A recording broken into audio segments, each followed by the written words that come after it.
আসসালামু আলাইকুম ভিউয়ার্স। আজকে প্রবাস থেকে 5ই আগস্টের সারাটা দিন আমার দেশের শহীদদের কথা মনে পড়ছে। আমি যখন শহীদদের কিছু কিছু ভিডিও দেখলাম, আমি কয়েকবার আবেগ আপ্লুত হয়ে পড়েছিলাম। শুধু আপনারা কয়েকজন শহীদের নামই জানেন, মুগ্ধ থেকে শুরু করে আবু বকর, এই কয়েকজন শহীদের নাম আপনারা জানেন, কিন্তু কত ধরনের যে শহীদ, এই 1400 শহীদদের মধ্যে কত শহীদ, অনেক শহীদের নাম আপনারা কেউ জানেন না, আমরাও সবার নাম জানি না। আজকে দীর্ঘদিন পর আমাকে ফোন দিছে। আমার একটা ব্যবসা প্রতিষ্ঠান ছিল মিরপুরে, সে ব্যবসা প্রতিষ্ঠানের ম্যানেজার ছিল মানিক নামের একটা ছেলে, খুব ভদ্র ছেলে। সে ওই ব্যবসা প্রতিষ্ঠানের আমার প্রতিষ্ঠানের ম্যানেজার ছিল এবং সে পাশাপাশি রাজনীতি করত। সৎ লোক, খুব ঠান্ডা, খুব নরম স্বভাবের একটা ছেলে। হ্যাঁ, অত্যন্ত শ্রদ্ধা ভক্তি রেখে কথা বলে সবার সাথে। তা আজকে হঠাৎ করে ফোন দিয়ে আমাকে, ভাই ভাই ভাই আসসালামু আলাইকুম। আমি কি মানিক, তুমি বহুদিন পর, তোমার কোনো খোঁজ খবর নাই? মানিক কয়, ভাই আমি তো চোখে গুলি খাইছিলাম, আমার একটা চোখ তো ভাই নষ্ট হয়ে গেছে। কি বলো? আমি হঠাৎ করে, আমি কি বলো এটা, তোমার চোখে এখন গুলি লাগছিল, কোথাও সই পাইলাম না, কোথাও কোনো পাইলাম না। কয় কেন ভাই, টিভিতে দেখেন নাই? কোন টিভিতে? সময় টিভিতে নাকি নিউজটা হয়েছে অনেক বড় কইরা। পরে আমার টিভি নিউজটা পাঠাইলো মানিকে।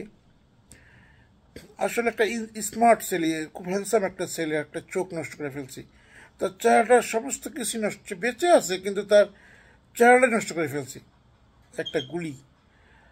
তার পরিবার তারপর হচ্ছে বেঁচে আছে, আল্লাহর কাছে শুক্রিয়া জানাই। এরকম অনেক ছেলে মেয়ে মারা গেছে। উনি বললো, ভাই আমি যে বেঁচে আছি আলহামদুলিল্লাহ ভাই, আমার সামনে 50-70 জন মানুষ মারা গেছে এবং এই সরা গুলিতে চোখে ব্রেন্ডে গুলি লাগলে আর কেউ বাঁচে নাই, ওর চোখে লাগাতে বেঁচে গেছে।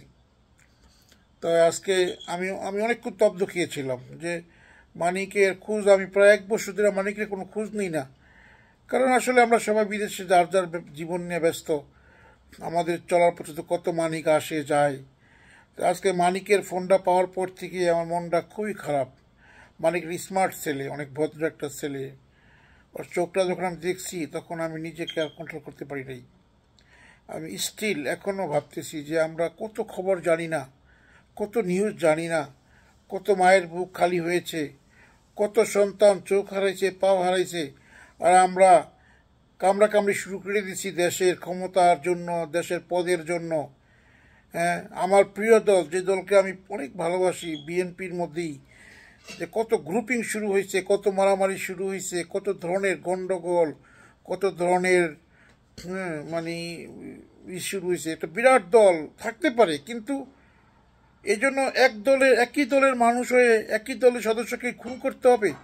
এত এত জরুরি পথ, ক্ষমতা যাওয়ার জন্য এই এই কাজও করতে হবে?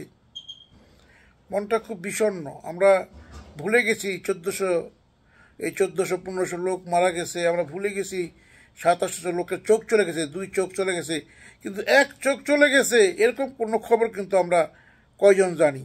আজকে আমি মানিকের খবর পেলাম বলি আমার মনটা খারাপ।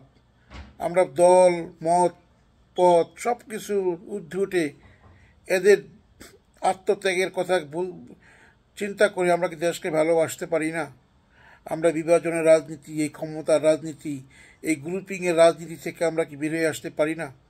একটি দেশ, একটি ছোট দেশ, না আছে টাকা, না আছে চাকরি, না আছে ক্ষমতা, আমাদের মতো শত শত শিক্ষিত ছেলে বিদেশে বিদেশে কি ধরনের কাজ করতেছে, এটা আসলে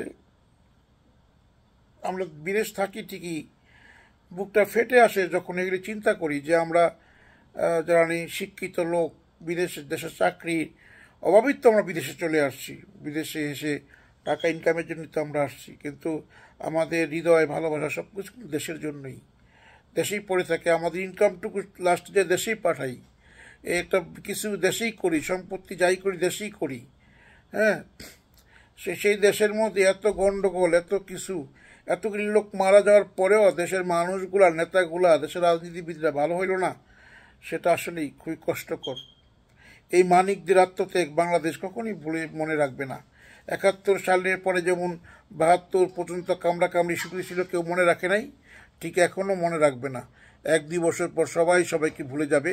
ক্ষমতার মোহে সবাই ক্ষমতার দণ্ডে যুদ্ধ করবে। আল্লাহ হাফিজ।